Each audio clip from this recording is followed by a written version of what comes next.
The House of Mystery presents Inside Writing, the radio show where authors discuss their writing process in all genres. Okay, you are back in the House of Mystery, and we are at the interview part of the show. And today we have a real treat for you. It's been a great week. And today we're going to be talking about a new book called A Tangled Web.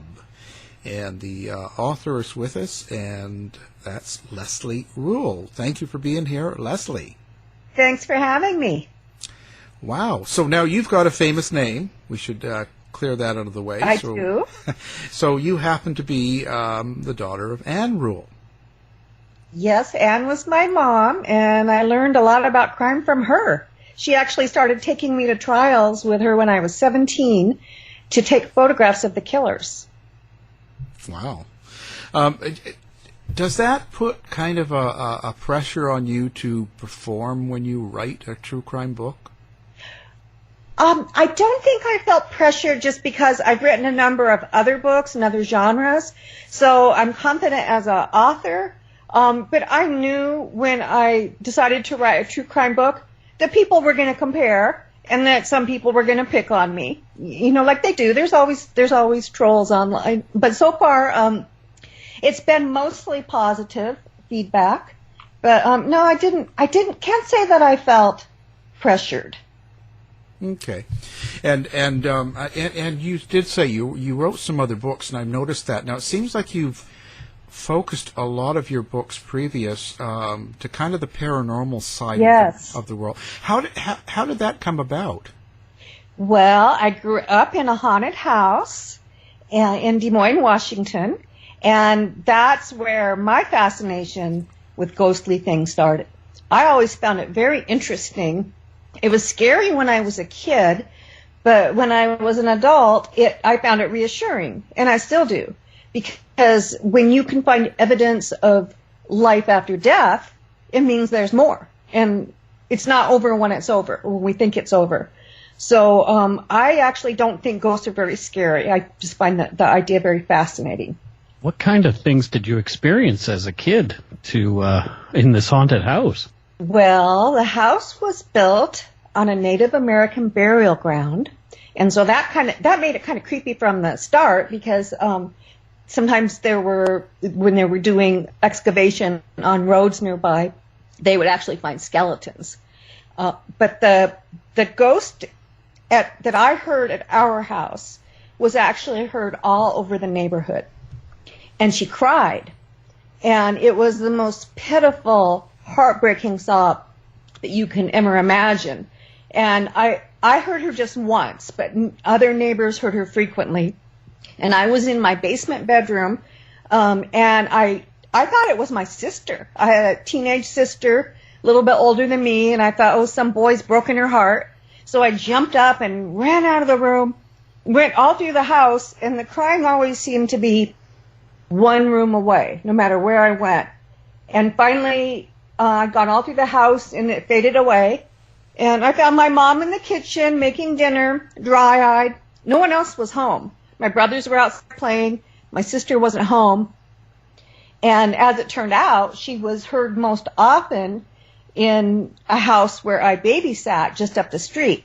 And that family would hear a faint sobbing as it started to get dark at night. And the darker it got, the louder the crying became until it sounded like it was in their cellar, with accompanied by the sounds of jars rolling and bones crunching. Oh, jeez. Did this kind of change your outlook on ghosts and all that? Was that sort of that experience and maybe some of the others? Is that kind of what directs you now? Well, see, I grew up in a household where my parents believed in ghosts, and they just accepted it as it was just a normal thing. And they would talk about how my father's grandfather haunted the house, and that he was a benign ghost. But there was other stuff going on that I think creeped everybody out. But my mom had a fascination with the paranormal also, and a very strong sixth sense. So I grew up thinking that I never thought it was weird or that it was something that the idea that somebody wouldn't believe in ghosts was actually bizarre to me, just because it was such a common thing where I grew up. Wow. So now this is your first true crime book, I believe, right? Well, yes, a couple of my ghost books featured some cases that involved true crime, and I did help my mom quite a bit toward the end of her life with her last book. But this is the first book with my byline, a full-length true crime book. Now, so what possessed you to write this book? Well, I kept hearing from my mom's readers who would ask me to write a true crime book. And they really missed her, and they were readers of my ghost books, and they thought that I could do it. And so I thought about it for a long time. And then I decided that I could do some good with it. And the thing that made my mom the most proud was the fact that her book saved lives. And she would get letters from readers saying that they recognized danger when they saw it coming because of her books. So I decided to just carry on the legacy and warn the public about something that everyone's aware of, but we forget. And that's that female killers are out there, and that the female can be just as dangerous, if not more so, than the male killers. Why do you think that is? Like, what is it about a female that makes her more dangerous of a killer than a male? I think it's because we don't expect it. And so they can cover up their crimes easier. No one is expecting to be harmed by a female, or few people are. And people are off guard. You know, one thing I'll say, too, the females that have been caught, like Jodi Arias, and convicted, they very seldom ever get put to death either. Yes, jurors have a very hard time stomaching the idea of females being executed. It's not fair, but it's the way it is. That goes along with our whole perspective on what a female is. We see them as gentle creatures, and they're usually mothers, and they're softer, and they can get away with a lot more because of it. Now, how did you pick this story? This story, and how did you find the Cara Lee Farber story? I was looking for a case, first of all, with a female killer, and I was also looking for something with a bit of a twist. And this one was interesting because the killer used electronics to both commit and conceal her crimes. And this is a whole new kind of danger that a lot of us are not aware of. There's so many things that can be done with apps that people just have no idea about. And those can be used as ruses. For instance, somebody can get an app to change their voice on the phone. A female can sound like a male, and a male can sound like a female. And I believe that's something that this killer did at one point when she called the victim's mother. When she had a voice app and pretended to be the ex-boyfriend of the victim. So that's that's pretty scary too. I guess, and you can make it look like you're calling from a different number, and yes, there's all sorts of things. Now, maybe let's talk a little bit about this story. So, what year was it, and how did it start? Well, it was in Omaha, Nebraska, and a nice guy, his name's Dave Krupa, had just broken up with his longtime girlfriend, Amy Flora. They'd had a couple kids together, and the relationship didn't work out, and so they parted ways. They were still parenting together, but She was living across the water in Council Bluffs, Iowa, and he was living in Omaha. And he was lonely, so he got online and decided to try online dating.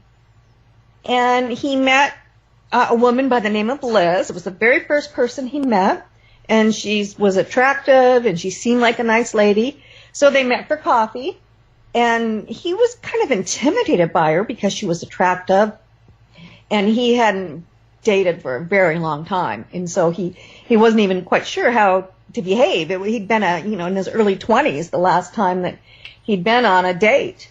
So after a few dates, he finally made a move and kissed her, and it turned into a fiery love affair. But he got bored with it extremely quickly.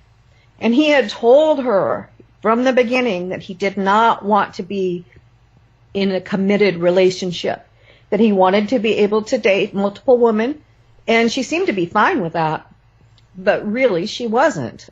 She was playing along. So where did the problem happen then? Like, what was the problem? Just him not being interested? She became very possessive, and she didn't want him to date other females. And but he was restless, and he knew that she wasn't somebody he wanted to be with for a long time. He liked her okay. They had a little bit of fun together, and she was attractive.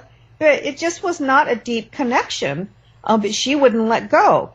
So he met Carrie Farver, a brilliant woman about his age, a mother. She was single. There was an instant spark. She'd come into the shop for a car repair, and they both felt something right away. And so they ended up getting together and dating, and it seemed to be working out really well. But his ex, Liz, would not let go. This is Shanna Elizabeth Gollier is her name. And sometimes I'll refer to her as Shanna and sometimes as Liz, because that's what she did. She called herself Liz with some people and Shanna with others. That's kind of unusual. Was it, did she have kind of two personalities and she sort of presented one personality with each name? That's an interesting idea. She may have changed it up a little bit, but I don't have any evidence that that's what she did. Right. She might have thought, well, I'm Liz, and she might have been more aggressive and more like a certain style to her that she wasn't when she was Shanna.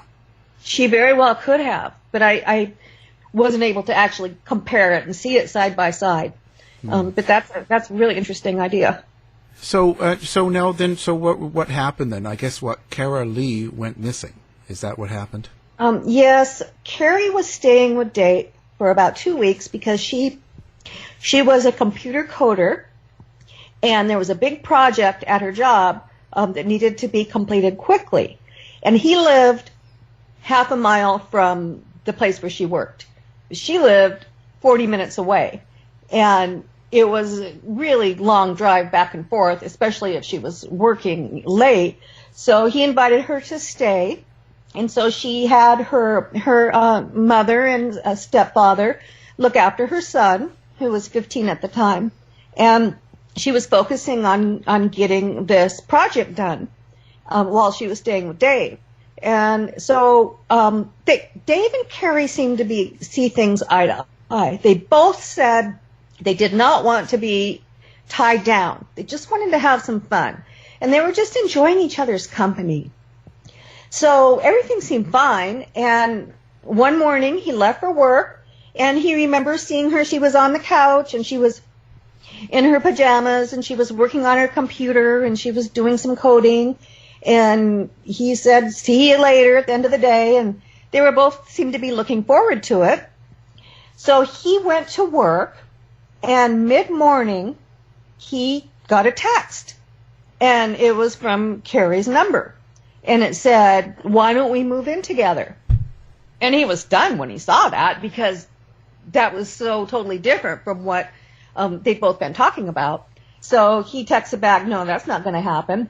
And he received a really rude text in reply saying she never wanted to see him again, that she was seeing someone else. And he was shocked, but he accepted it at face value. And he got home at the end of the day. He went in. There was no sign she'd ever been there. She hadn't left anything behind. And he was hurt, but he figured, well, I only knew her for a couple weeks, so maybe there was this other side to her that I didn't see. And he just figured that was it. But then he continued to get emails and texts from someone claiming to be Carrie. And suddenly he was being stalked. And not only that, Liz was complaining that she was being stalked too. And she told him someone had broken into her garage and vandalized. She'd painted something on the wall that said "Whore from Dave," stolen some old checks of hers. And Liz told him she was terrified. And both Dave and Liz were Liz seemed to be extremely upset, and Dave was very, very upset. So they kind of came back together so that they could talk about it. And Dave thought, she's the only one that really understands what I'm going through. And he felt terrible, too, because Liz said she blamed him. He said, why couldn't you have just been happy with me? Why did you have to go out and find a nut? Now look at the mess we're in. So the guilt actually drove him back into her arms. Wow. And he never had any indication at all. He had no thoughts that there was something wrong? No, and this is where we were talking earlier about the electronic tricks, because I asked him, I said, what was it that convinced you that Carrie was the one doing this? And he said that there was an app called Letter Me Later, where somebody can send emails and texts at a certain time to arrive at a specific time. And he would often be with Liz, and they'd be sitting there watching TV together, and they would both get a message at the same time. And they'd go to their phones, and it would be the stalker sending each of them a message. And it never occurred to him that Liz could be doing it, because she was sitting there with her phone nowhere near her when he got these messages, and when she was getting these messages too. And the thing is like, I think that when we have, the way our brains work, we have a tendency to hold on to the first impression we make, or the first impression we have. So if his first impression was that Carrie was stalking him, and then things happened to support that idea, it was harder for him to see what was really happening. Now, did he ever decide that he was going to go face her, like go to her house and say, hey, or go find her and tell her to stop, or phone her, or do you know what I mean? Like, was he ever? Yeah. Well, he didn't. He tried to like connect with her when he'd get these weird texts, and he would try to get her to. He'd ask, "What's going on?" But he would just get these very weird, threatening texts back, and he did not go to her house. I think he just was hoping she'd go away, but they both talked to the police about what was going on, and so he was going to just let the police handle it. Wow. And so what did the police actually talk to her or look for her? I guess, of course, she's not around. Well, this is where it got complicated for law enforcement. Carrie lived in Macedonia, Iowa. She disappeared from Omaha, Nebraska. And both Dave and Liz lived in Omaha. So Dave and Liz were reporting a stalker to Omaha police. Meanwhile, Carrie's mother is panicking because her daughter seems to have changed a lot. She's getting these bizarre texts from her daughter's number. Her daughter's refusing to talk to her. And Nancy Rainey, Carrie's mother, knew something was wrong. She doubted that the person texting her was Carrie, and she tried to get she'd say, "This isn't talking." She'd text, "I need to talk to you. You need to call me." And there were no calls. So Nancy knew right away, like within a couple days, something was wrong, because it was such out of character behavior for Carrie. So Nancy reported her missing. And the police, they were polite, but she could tell they didn't really take it seriously. And she pointed out to them that Carrie had excellent grammar and was meticulous with punctuation, and these texts that were coming in now were just big messes and misspelled words, and they weren't impressed by that, which is understandable. That they didn't know Carrie, and most of the time when an adult disappears, they do so on their own, and so thousands and thousands of people are reported missing every year, and by the end of the year, most of them have been found, and they were never really lost. They just chosen to leave on their own. So Nancy was really frustrated because they didn't seem to be taking it as seriously as she thought they would. But they did, to their credit, they did go, they did do a trace on the phone through the phone company, and were able to trace the pings, and they traced those to an Omaha neighborhood, which was actually kind of near Liz Golyer's house. And in addition to that,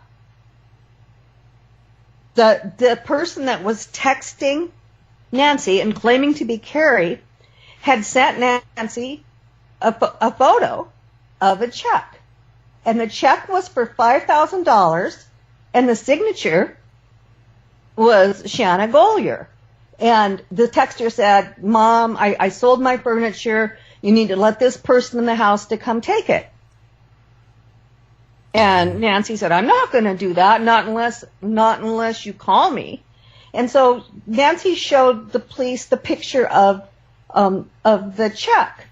And so they saw the name Shanna Golyer, and they managed to contact her. And she said, "Oh, well, yes, she broke into my garage and she vandalized, she stole some checks." And so they accepted the story that she told them. They believed that Carrie had flipped out and that she was behaving badly, and that she was stalking both Shanna and Dave. They accepted that as the truth. Well, does Carrie have a history of mental issues, or did she seem unstable, or did she drink or do drugs? No. She had terrible anxiety. She had bad anxiety, but she was extremely kind. She'd never vandalized property. She didn't have a bad temper, but she got depressed and had anxiety. And one doctor had said he thought she might be bipolar. But that was just one out of a few different doctors she saw. So she was on medication, but there's no proof that she actually was bipolar, because there's no definitive physical tests that you can take to prove that. It's just based on whatever symptoms that the patient tells the doctor. And even if she was bipolar, it wouldn't mean that her behavior would become outrageous. Sometimes it does with people who are bipolar, but Carrie had absolutely no pattern of this kind of behavior in the past. Yeah. I was just wondering if her mother had noticed, if she'd done weird things, ran away for a week at a time, or had other issues with people like that. So she was a dedicated mother. She was extremely dedicated to her son, and she went to every single one of his school events. And also, and this was heartbreaking, her father was on his deathbed. He was dying of cancer. And she was close to her father. She wouldn't have abandoned him. And he had to be told, as he wondered where she was. He had to be told that she was missing. It was a terrible time for their family. Oh, sounds like it.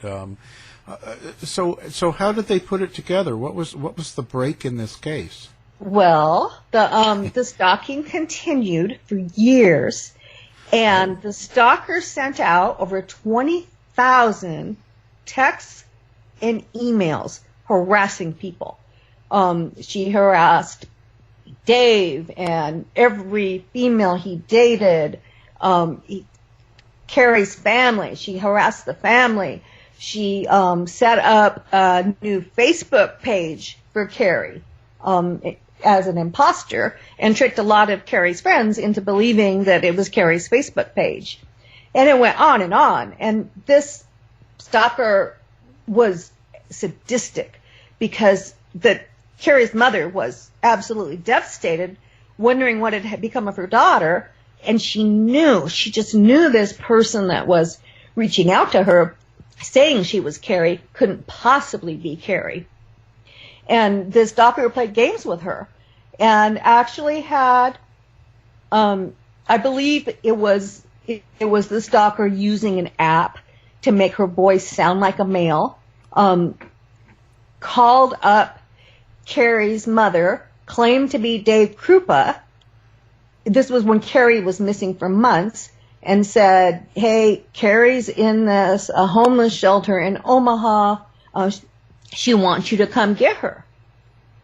And so Nancy got her brother to drive her there, and the police met her there. And they went in, the police went in, they had Nancy wait in the car, came back out shaking their heads. They brought in a photo of Carrie. Carrie had never been there. And so this is a sadistic thing to do to a mother with a missing child. And it went on and on.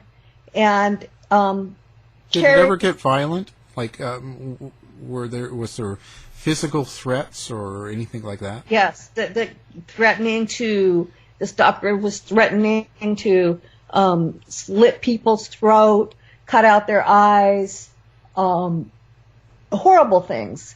And not just to females who dated Dave, but also threatening to kill the children of any female who dared even connect with Dave online and have a conversation with him.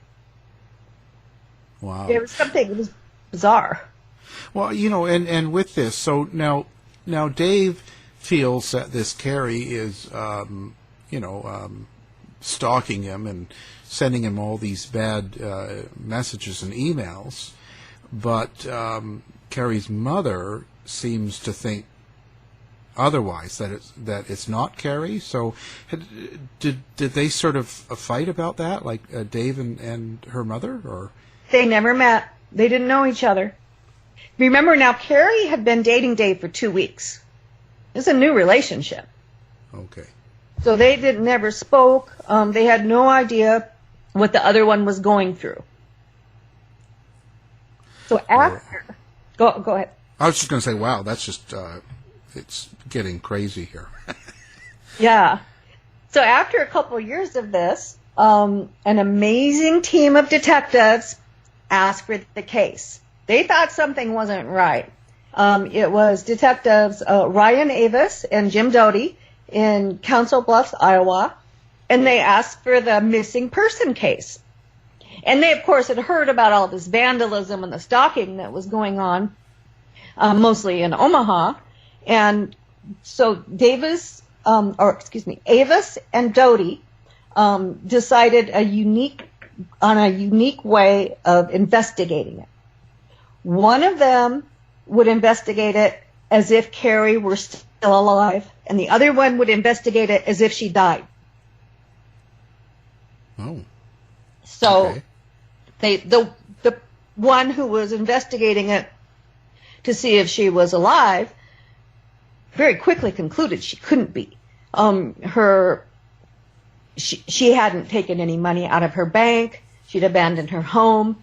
Nobody had heard her voice or seen her. Only text. That's the only kind of communication that they got from her. And they figured out pretty quickly this lady is no longer alive and that someone had probably killed her. And they went to her mother, who went to her house. When Nancy opened the door, she said she wasn't very friendly at first. She just was so sure that someone else was going to tell her that her daughter was a stalker and a vandal. And then the detective said, "We think something's wrong. We think that something's happened to Carrie." And she was so relieved she hugged him. Finally, somebody was on her side. And so they started a very intense investigation, and Anthony Cava was a brilliant investigator who does digital forensics, and he had a lot of emails and texts and on Tangle, 20,000 that had been sent by the stalker. And so his job was to trace those back to the source. And it wasn't easy because a number of email addresses, fake email addresses, had been set up. So he had to take an email address that maybe took 5 minutes to set up and spend hours tracing it to the source. But he did it, and all three of them worked hours and hours and hours without pay, because there just weren't enough hours in a work week to solve the crime. They all needed to make these huge sacrifices. And I think it's very unusual because these guys were really dedicated and they really cared. Yeah, they would have had to dedicate all that time and effort. So did they actually find?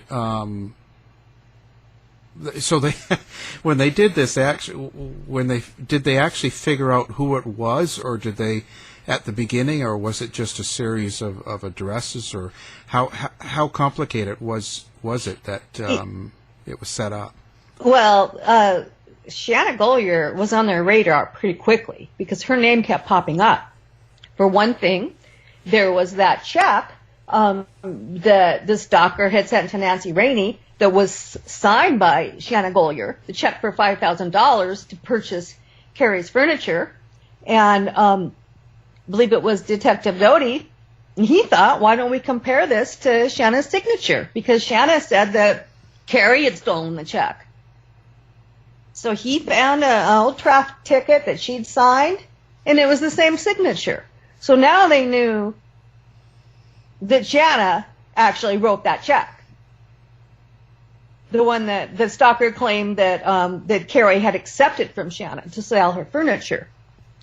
And they pored over the content of her phone because she had actually given her phone to the police to download.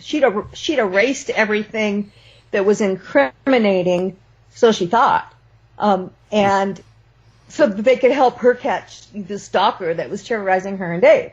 But she didn't realize that she had a brilliant Anthony Cava looking into this now, and so he was able to find deleted photos, deleted text, all kinds of incriminating stuff.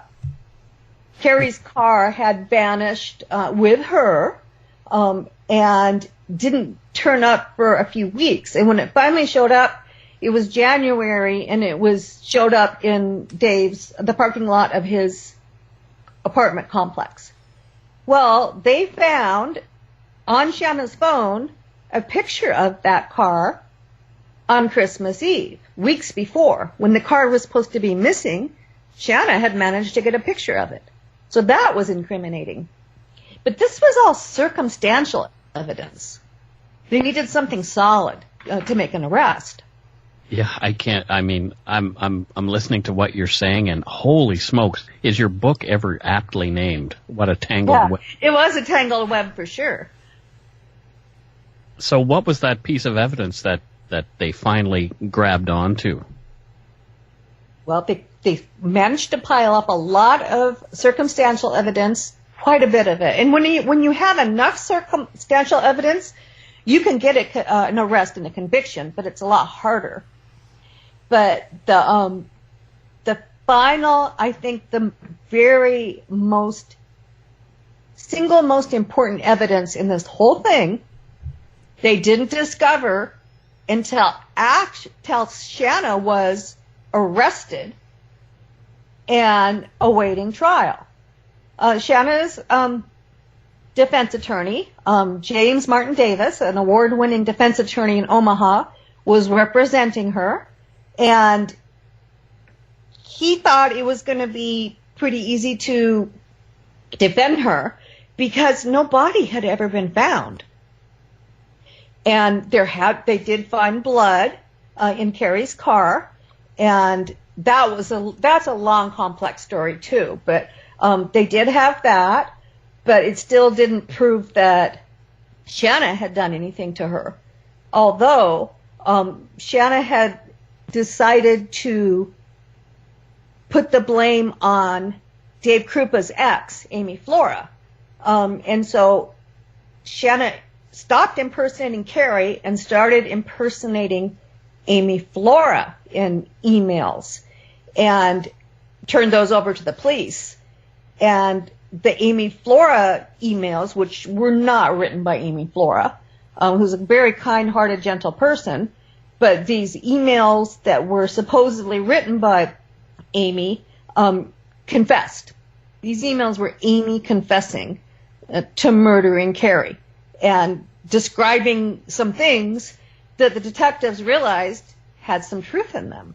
They knew that Amy Flora didn't write these confessions, but they figured some things were true. And one of those things was a claim that Carrie had been murdered in her Ford Explorer.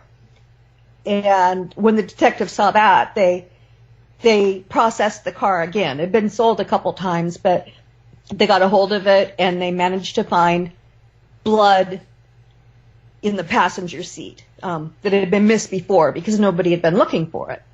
So they had these confession letters that they knew Amy had not written, and they were able to trace those to Shanna's residence. So they knew Shanna had written these confessions in Amy's name, and that the confessions had a ring of truth to them. So they had that, and they had a whole big pile of other circumstantial evidence, and they had enough to arrest her. But James Martin Davis, her attorney, did something really smart. He set the trial for, I believe it was 3 to 4 months after her arrest. And normally, trials are set at least a year in advance, sometimes 2 years. And so the prosecution normally has a lot of time to prepare. But of course, people have a right to a speedy trial in this country. So his thinking was that if they did this quickly, there wouldn't be time to find a body. And without a body, it would be difficult for them to get a conviction on Shanna. So the prosecution team and the detectives, and also there's a detective in Omaha, Detective Dave Schneider, who joined forces with the Iowa team because they did discover that the murder occurred, or they believed it occurred in Douglas County in Omaha. So they needed a detective from Omaha to team up with them because these guys were in Iowa. The two separate jurisdictions made this whole thing much more complex. So we've got this team of detectives and 2 dedicated prosecutors, Brenda Beadle and Jim Masteller, working endlessly on this case, wanting a conviction so badly so they could get justice for Carrie and her family. But everybody was a little bit nervous because though it was very obvious to them that Shanna was the killer, they weren't sure if it would be enough to convict.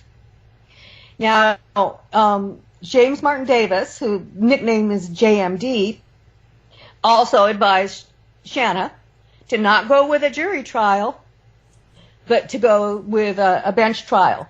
So they had just a judge who would be deciding the case. And he made that decision because of some of the horrendous things Shanna had done, including antagonizing the victim's family, tormenting them. So he knew that juries would not think kindly of her. But he knew that the judge would have to look at facts and would not be influenced by emotion like a jury can be. So it would look like maybe it was going to be a toss-up. Like nobody really knew if she was going to be convicted or not. And then shortly before they were coming up on the trial, and Anthony Cava went to see Dave Krupa, who by now, of course, had been informed that Carrie was not the stalker, and asked him if he had any electronic equipment, anything that maybe they hadn't turned over before. And he said, I think I've got a tablet in storage. And they said, well, can you get that for us? And he said, sure, I'll go dig around in there. And so he came back with this tablet, and he gave it to Anthony Cava. And Anthony Cava pulled out the little disc and started looking at some things on it that had been deleted. And he quickly realized that this little disc had at one time been in Shanna's phone. And she had erased everything on it and recycled it in the tablet that Dave had in storage when she was playing games on it. So Anthony knew he had something, and he started poring over thousands of photos. And there were pictures of her posing selfies in the nude and pictures of her kids. And then he came across something kind of creepy, and he got a real bad feeling about it. And he thought he knew what it was, but he checked with a forensic pathologist to be sure. It was a tattoo. It was a picture of a tattoo, but it looked weird. And as it turned out, it was Carrie's tattoo, and it was on her foot. But the foot was in a state of decay. Oh, wow. So the killer had taken some souvenirs. She'd taken photos. There were also pictures of tarps that looked like they were covering a burned body. There were pictures of her other tattoos. That was the most powerful piece of evidence. And it's kind of heart-wrenching because the tattoo was the Chinese symbol for mother. And tattoos on feet are really painful. And some artists won't even do them on feet because of the risk of infection is high. But Carrie wanted that. The motherhood was so important to her. She loved her son so much, and she loved her mother. And it was just really special to her. So she endured hours of pain to get this tattoo on her foot. And as it turned out, that turned out to be a very loving gesture because it was the one thing that helped bring her mother and son peace, because it helped them get a resolution.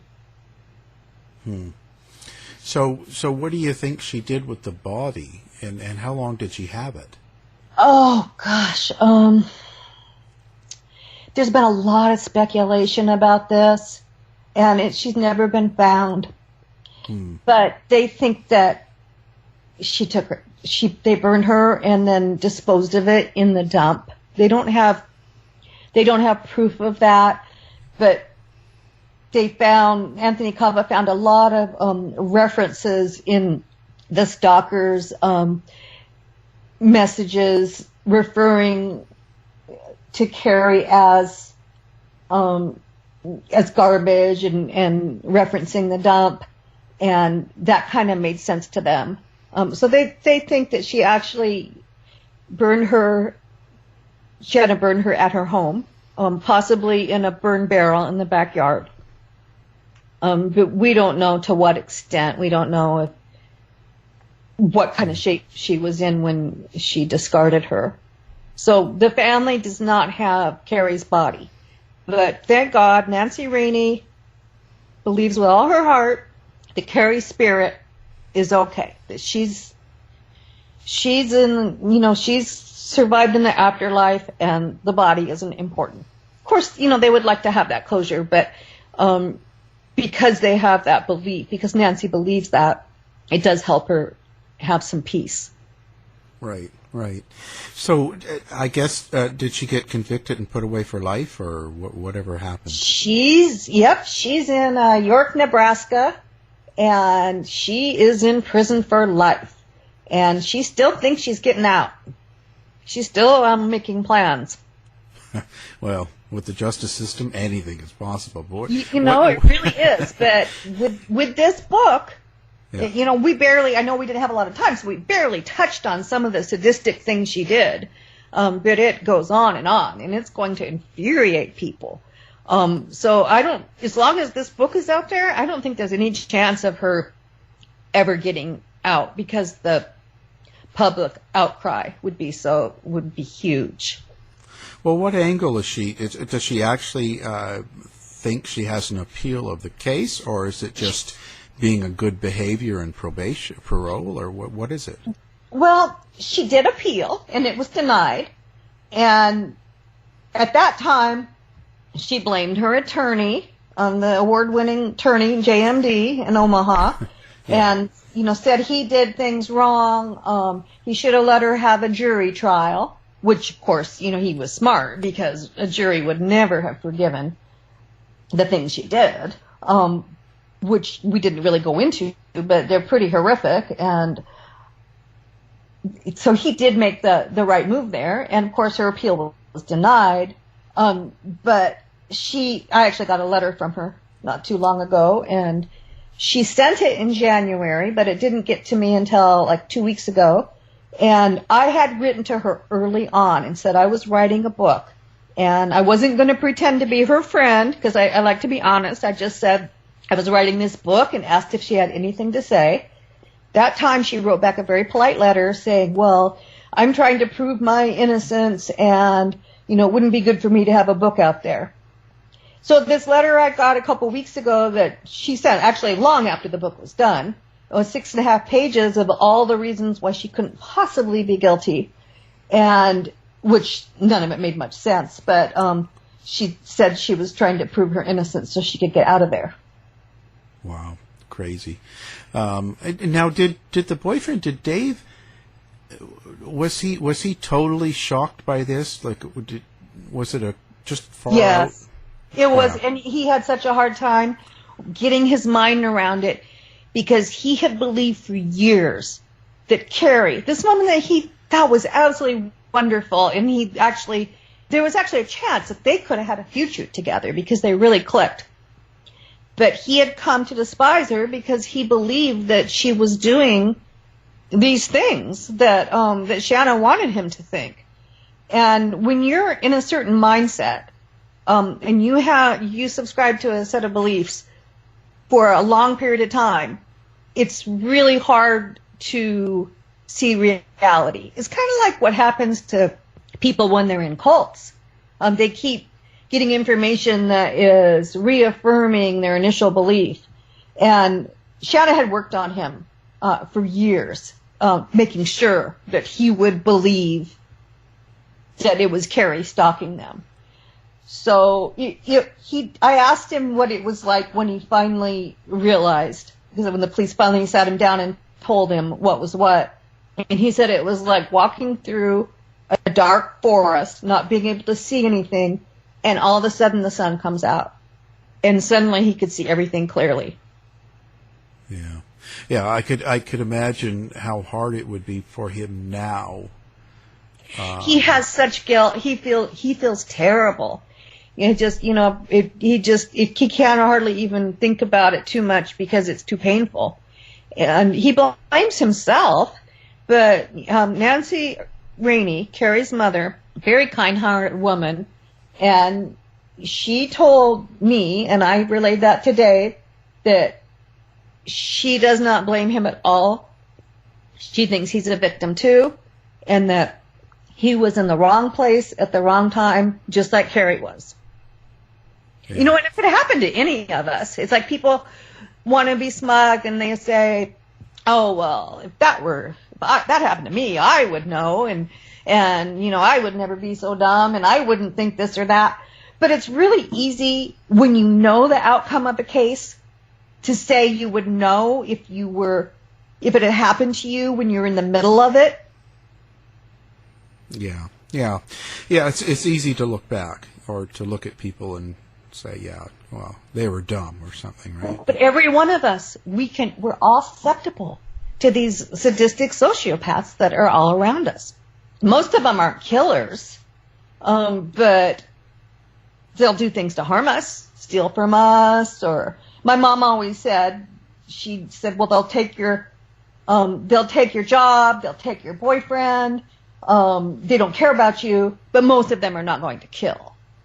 And so we've all known people like that pretend to be our friends, but really they want what we have.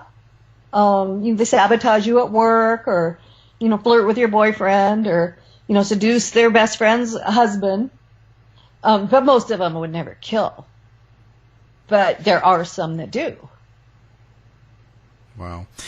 So what do you want people to get out of the book? When they read it, what do you hope they walk away with? Several things. One thing, I really want people to become more aware of all the way they can be tricked with electronics. I want them to learn about all the little ruses that scammers use online and through cell phones that can lure them into dangerous places. Sometimes the only problem would be that somebody wants their money. In rare cases, the person is planning to physically harm them. So I want people to educate themselves about that. And I also want people to pay attention to their gut feeling. Because I think every one of us has had a time when we had that feeling in our gut something wasn't right, we ignored it. Yeah. And then we realized we should have listened to it. Yeah, when your spidey sense is tingling, pay attention. Yeah, your spidey sense, yep. And we have that. It's a natural instinct. And we're shamed into turning it off. And if you meet a dangerous female, especially if you're a male, and you feel fear about her, if she's just something, a gut feeling you have, you think, oh, I'm a guy, I shouldn't be scared of this woman. Well, maybe you should be. If you're feeling that, stop and think about it. I think that females in particular, the female victims, often don't listen to their own gut instinct. So both males and females, to listen to their gut.